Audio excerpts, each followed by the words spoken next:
Have you or someone you love ever been in a tornado or car accident, experienced sexual or physical abuse, served in a war zone? Most people have been through some kind of life-threatening or traumatic event, and it's common to have stress-related reactions after a trauma. But when symptoms last more than 3 months and they're not getting better, it's time to get help. Meet Sam. He recently returned from serving in Iraq. For many people, being in a crowded place like a baseball stadium or busy grocery store feels comfortable, but not for Sam. What should be a nice night out, taking his wife Tara to a restaurant, isn't fun for him anymore. He can only handle it if he sits with his back to the wall where he has a good view of the exits, and even then, he's too on edge to really enjoy it. At home, things aren't the way they used to be either.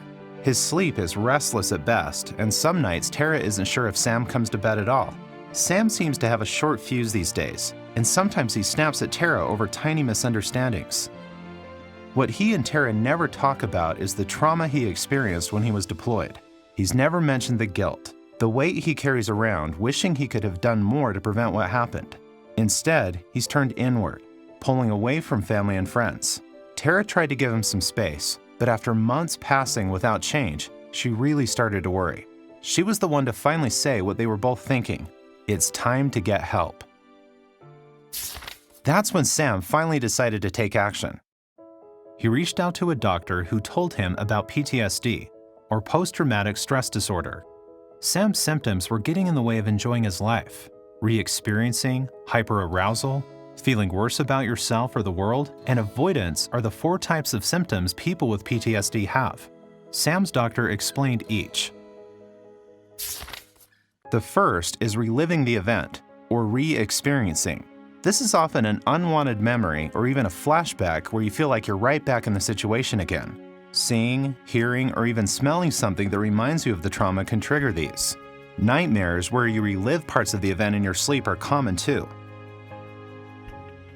The second is avoidance, staying away from situations that remind you of the trauma. That's why Sam tries to avoid thinking about painful memories altogether.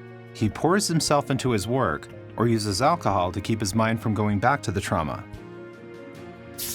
The third is feeling worse about yourself or the world since the trauma. You might feel overwhelming guilt like Sam or not trust anyone. You just might not be able to feel happy, even when you are around people you love. The fourth type of symptom is sudden rushes of anger, irritability, feeling jittery, always on alert, always on the lookout for danger. This is called hyperarousal, and loud noises or a driver cutting in front of you can be all it takes to set you off. If you recognize any of these symptoms of PTSD in yourself or someone you love, don't wait. See your doctor to find out if it could be PTSD. Just like Sam and Tara found, there is hope. You don't have to live with the symptoms of PTSD forever. Effective treatments are available. To learn more about PTSD or how to get help, visit the National Center for PTSD website at www.ptsd.va.gov.